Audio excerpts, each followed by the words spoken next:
dengan segenap hati kita datang kepada Tuhan. Datang merendahkan hati kita kepadanya dan kita menyembah Dia. Kita memuji Dia bersama-sama sebab Dia Allah yang besar, Allah yang ada bersama-sama dengan kita pada saat ini. Bapakku datang, Bapakku datang, menyembahmu di sini. Ku percaya ada bagiku, ada bagiku. Tak usah ku takut, sebab Kau sertaku. Tak usah ku bimbang, Kau di tengah-tengahku. Tak usah ku cemas, hidupku saat ku lemah, Kau kuatku. Bersama katakan, ku nyanyi haleluya, ku nyanyi haleluya.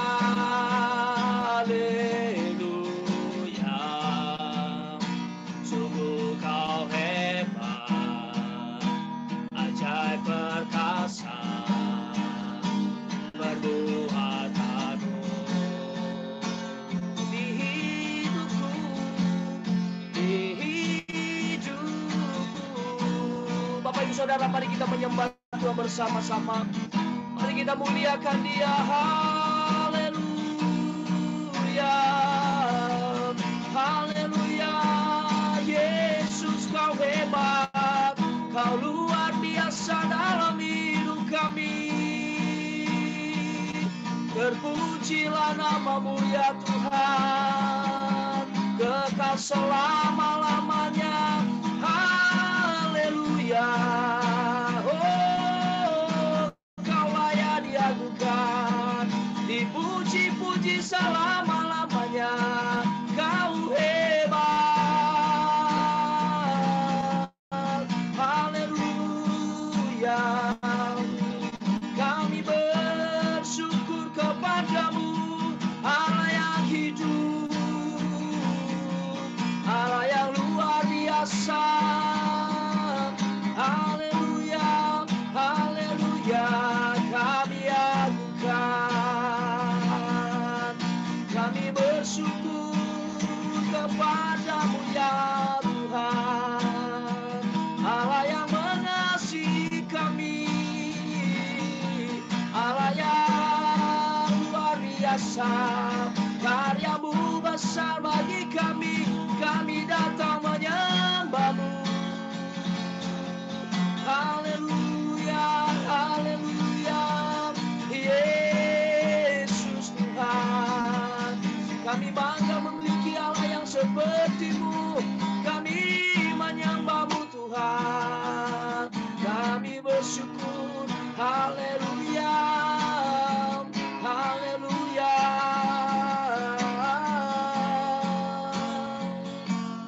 Kasih-Mu memulihkan hidupku, kuasa-Mu membangkitkan rohku. Darah-Mu telah tercurah bagiku, pengorbanan-Mu sempurna. Mengatakan kasih-Mu, kasih-Mu memulihkan hidupku, kuasa-Mu membangkitkan rohku. Darah-Mu Tuhan, darah-Mu telah tercurah bagiku, pengorbanan-Mu sempurna, pengorbanan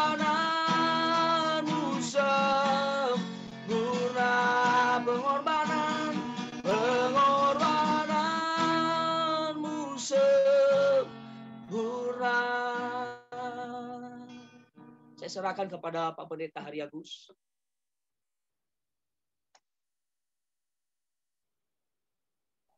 Baik, selamat pagi Bapak Ibu sekalian. Mari kita buka Alkitab kita kepada Mazmur 9 ayat yang ke-19. Mari kita buka Alkitab kita kepada Mazmur pasal 9 ayat yang ke-19.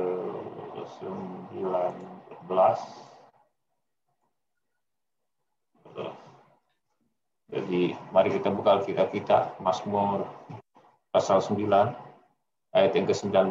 Mari kita baca bersama-sama satu ayat ini.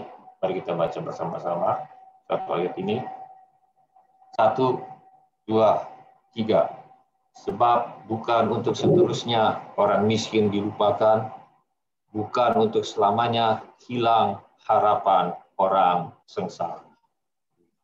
Di dalam naskah kita baca hari ini, kita menemukan janji Tuhan, yaitu bukan untuk seterusnya orang miskin dilupakan, dan bukan untuk selamanya hilang harapan orang sengsara. Dunia ini seringkali tidak berpihak kepada orang miskin. Dunia ini seringkali tidak berpihak kepada orang sengsara.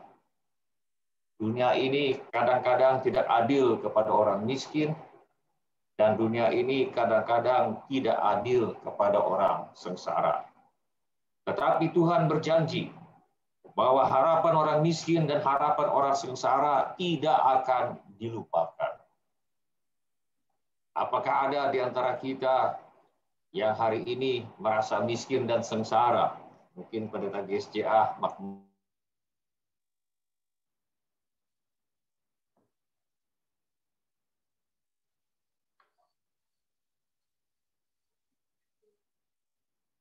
dan berkata, bergembiralah karena Tuhan tidak melupakan Anda. Tuhan berjanji harapan orang miskin, harapan orang sengsara tidak akan dilupakan oleh Tuhan. Tuhan berjanji, sesungguhnya mata Tuhan tertuju kepada mereka yang takut akan Dia, kepada mereka yang berharap akan kasih setianya. Tuhan berjanji bahwa bila kita berharap kepada Tuhan, kita tidak akan dikecewakan. Kita baca juga dalam firman Tuhan, terpujilah Allah dan Bapa Tuhan kita Yesus Kristus, yang karena rahmat-Nya yang besar telah melahirkan kita kembali oleh kebangkitan Yesus Kristus dari antara orang mati kepada suatu hidup yang penuh pengharapan. Tuhan menjanjikan hidup yang penuh pengharapan kepada setiap orang yang percaya kepada Tuhan Yesus. Dan pengharapan ini sepasti kebangkitan Tuhan Yesus dari antara orang mati. Dan pengharapan ini pertama-tama adalah pengharapan untuk masa yang akan datang, untuk menerima suatu bagian yang tidak dapat binasa, yang tidak dapat cemar, dan yang tidak dapat layu, yang tersimpan di sorga bagi kamu. Jadi pertama-tama pengharapan kita dalam Kristus adalah pengharapan yang tersimpan di sorga. Suatu pengharapan yang tidak dapat binasa, tidak dapat cemar, dan tidak dapat layu. Tetapi pengharapan kita dalam Kristus bukan saja untuk kehidupan nanti di sorga, juga ada pengharapan untuk masa kini di bumi ini. Firman Tuhan mengatakan, yaitu kamu yang dipelihara dalam kekuatan Allah karena imanmu, sementara kamu menantikan keselamatan yang telah tersedia untuk dinyatakan pada zaman akhir.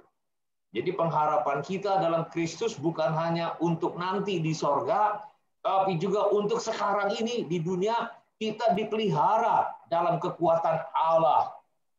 Ya, jadi pengharapan orang Kristen itu lengkap. Baik pengharapan untuk masa yang akan datang maupun pengharapan untuk masa kini. Masa kini yang akan datang, pengharapan kita tersimpan di sorga, tidak dapat layu, tidak dapat binasa, tidak dapat cemar. Tetapi masa kini di dunia, pengharapan kita dipelihara dalam kekuatan Allah. Yang penting kita tetap beriman, menantikan keselamatan yang dari Tuhan. Ya. Oleh karena itu, tindakan kita lah, ternyata kalau kita baca Alkitab, ternyata berharap kepada Tuhan ini harus diajarkan. Harus diajarkan dari orang tua kepada anak-anak, harus diajarkan dari gembala kepada jemaatnya. Ya, jadi kita hamba-hamba Tuhan perlu mengajarkan jemaat untuk jangan putus asa, tapi tetap berharap kepada Tuhan. Kita baca dalam firman Allah. Telah ditetapkannya peringatan di Yakub dan hukum Taurat diberinya di Israel, nenek moyang kita diperintahkannya untuk memperkenalkannya kepada anak-anak mereka. Jadi orang tua diminta mengajarkan pengharapan kepada anak-anaknya supaya dikenal oleh angkatan yang kemudian, supaya anak-anak yang akan lahir kelak bangun dan menceritakannya kepada anak-anak mereka. Ya, jadi pengharapan kepada Tuhan harus diajarkan dari orang tua kepada anak, kepada cucu, dan kepada keturunan selanjutnya, supaya mereka menaruh kepercayaan kepada Allah dan tidak melupakan perbuatan-perbuatan Allah, tetapi memegahkan perintah-perintahnya. Percaya dan berharap kepada Allah tidak terjadi secara otomatis. Percaya dan berharap kepada Allah terjadi karena orang mendapat pengajaran firman Allah, baik dari orang tua maupun dari guru agama. Dan pengharapan kita harus didasarkan pada firman Allah. Habis jiwaku merindukan keselamatan daripadamu, aku berharap kepada firman-Mu. Jadi pengharapan kita itu tidak boleh asal harap, ya. Pengharapan kita itu harus didasarkan atas sesuatu yang tidak berubah, yaitu firman Allah. Seorang anak muda disuruh ayahnya membajak sawah. Di ujung sawah dia melihat seekor sapi sedang makan rumput. Dia pikir supaya jangan bosan membajak sawah, dia akan membajak sambil menonton sapi itu merumput. Jadi dia membajak dengan berpatokan sapi tersebut.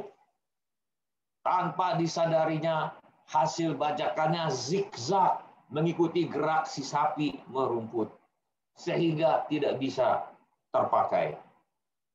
Waktu ayahnya melihat hasil bajakan anaknya, ayahnya menyuruh anaknya untuk mengulangi membajak. Tetapi kali ini si ayah mematok kayu-kayu di ujung sawah dan menyuruh anaknya membajak dengan berpedomankan patok-patok yang dipasang oleh ayahnya. Sekarang hasil bajakan anak itu lurus, bisa dimanfaatkan. Begitu pula harapan, supaya tidak menjadi pemberi harapan palsu. Harapan kita harus didasarkan kepada sesuatu yang tidak berubah. Di dunia ini hanya ada satu yang tidak berubah, yaitu Tuhan dan firman-Nya. Jadi pengharapan kita harus selalu didasarkan pada firman Allah yang tidak berubah. Habis jiwaku merindukan keselamatan daripadamu, aku berharap kepada firman-Mu. Firman Tuhan mengatakan, topanglah aku sesuai dengan janji-Mu, supaya aku hidup dan janganlah membuat aku malu dalam pengharapanku. Jadi supaya kita ini selalu penuh dengan pengharapan dan jangan dikuasai oleh rasa putus asa atau kecewa.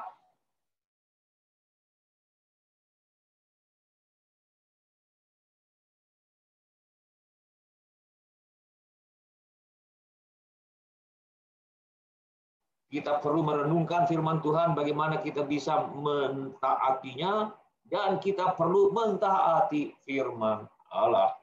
Tiap kali kita tergoda untuk putus pengharapan, kita baca lagi firman Tuhan. Tiap kali kita rasa kecil hati, kita baca lagi firman Tuhan, supaya firman Tuhan itu membangkitkan iman dan membangkitkan pengharapan di dalam kita. Sekarang mari kita melihat bukti.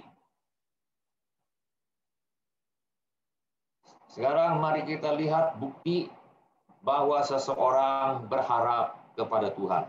Apa buktinya bahwa seseorang itu berharap kepada Tuhan? Mari kita lihat buktinya. Kita baca dalam firman Allah. Mengapa engkau tertekan, hai jiwaku? Dan mengapa engkau gelisah di dalam diriku? Berharaplah kepada Allah, sebab aku bersyukur lagi kepadanya, penolongku dan Allahku. Bukti bahwa seseorang berharap kepada Allah adalah kita tetap bersyukur dalam segala keadaan. Ya, jadi kalau betul kita ini berharap kepada Tuhan, kita akan bisa bersyukur dalam segala keadaan. Firman Tuhan mengatakan, tetapi aku senantiasa mau berharap dan menambah puji-pujian kepadamu. Kalau orang itu berharap kepada Tuhan, makin berat tantangan yang dihadapi, dia akan menambah puji-pujian kepada Tuhan. Ya, makin genting keadaan, dia makin menambah puji-pujian kepada Tuhan, sebab pengharapannya kepada Tuhan. Ya, jadi bukti bahwa kita berharap kepada Tuhan adalah justru di tengah-tengah tantangan, di tengah-tengah situasi genting, kita malah menambah puji-pujian kepada Tuhan. Mulutku akan menceritakan keadilanmu dan keselamatan yang daripadamu sepanjang hari. Jadi kalau orang bukti bahwa orang berharap kepada Tuhan, sepanjang hari dia akan menceritakan keadilan dan keselamatan yang berasal dari Tuhan. Sebab aku tidak dapat menghitungnya, jadi tidak bisa menghitung keselamatan yang dari Tuhan itu, sebab banyak sekali. Jadi kita melihat di sini, orang yang berharap kepada Tuhan akan memusatkan perhatiannya kepada Tuhan. Orang yang berharap kepada Tuhan akan memusatkan perhatiannya kepada kemampuan Tuhan untuk menolong. Orang yang berharap kepada Tuhan akan memusatkan perhatiannya kepada kemauan Tuhan untuk menolong. Dan orang yang berharap kepada Tuhan akan memusatkan perhatiannya kepada kesetiaan Tuhan untuk menolong dan bukan kepada pergumulan atau permasalahan yang sedang dihadapi. Orang yang berharap kepada Tuhan akan mematuhi pesan firman Tuhan ini.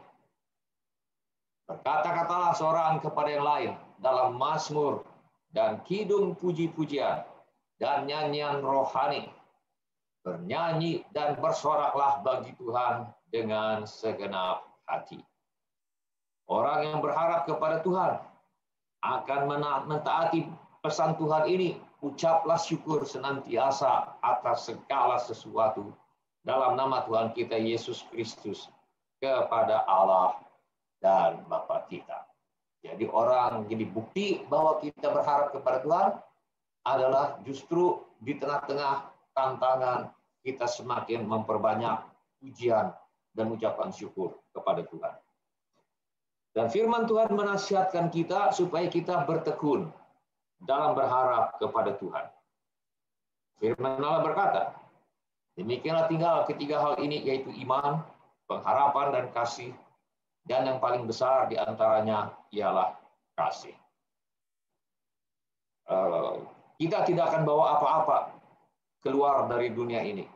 Ya, kita tidak, harta ditinggal, pelayanan ditinggal, jemaat ditinggal, tetapi ada tiga yang kita bawa menghadap Tuhan.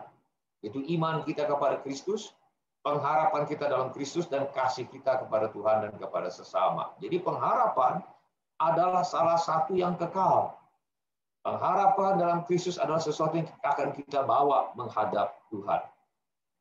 Karena itu, janganlah kamu melepaskan kepercayaanmu, jangan lepaskan pengharapanmu, karena besar upah yang menantinya. Sebab kamu memerlukan ketekunan, supaya sesudah kamu melakukan kehendak Allah, kamu memperoleh apa yang dijanjikan itu. Sebab sedikit, bahkan sangat sedikit waktu lagi, dan Ia yang akan datang sudah akan ada tanpa menangguhkan kedatangannya. Tetapi orangku yang benar akan hidup oleh iman, dan apabila ia mengundurkan diri, maka aku tidak berkenan kepadanya. Tetapi kita bukanlah orang-orang yang mengundurkan diri dan binasa, tetapi orang-orang yang percaya dan yang beroleh hidup. Firman Tuhan mengingatkan, mengapa engkau tertekan, hai jiwaku, dan gelisah di dalam diriku? Berharaplah kepada Allah, sebab aku akan bersyukur lagi kepadanya, penolongku dan Allahku. Apakah ada di antara kita yang sedang tertekan? Apakah ada di antara kita yang sedang gelisah? Maka nasihat firman Tuhan adalah berharaplah kepada Allah. Lalu bersyukur lagi kepadanya. Sebab Dia adalah penolong kita. Kita kembali melihat di sini. Bahwa Tuhan adalah penolong yang selalu bisa kita andalkan. Mari kita tetap berharap kepada Tuhan. Dan mari kita bersyukur lagi kepada Tuhan. Mari kita nyanyikan lagu itu. Ku tidak takut sebab Kau besertaku. Siapa tadi yang main gitar? Bisa kita nyanyi lagu itu? Ya, tolong Bro Firman ya. Firman ya.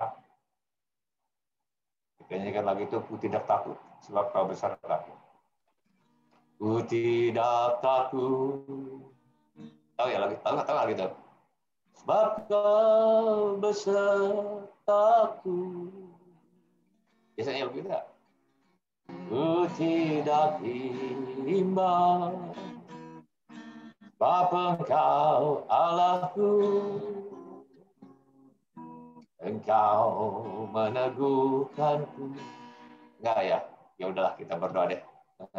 Bahkan menolongku. Kau batu karangku, Yesus Tuhan. Ya, oke, kita berdoa deh. Bapa kami yang di sorga, tolong kami Tuhan untuk tetap berharap kepadamu, selalu berharap kepadamu. Tolong kami Tuhan di tengah-tengah tantangan, kesulitan dan pergumulan hidup. Tolong kami menambah puji-pujian kami kepada Tuhan. Di tengah kesulitan, tolong kami menambah ucapan syukur kami kepada Tuhan. Terima kasih Tuhan, Engkau baik.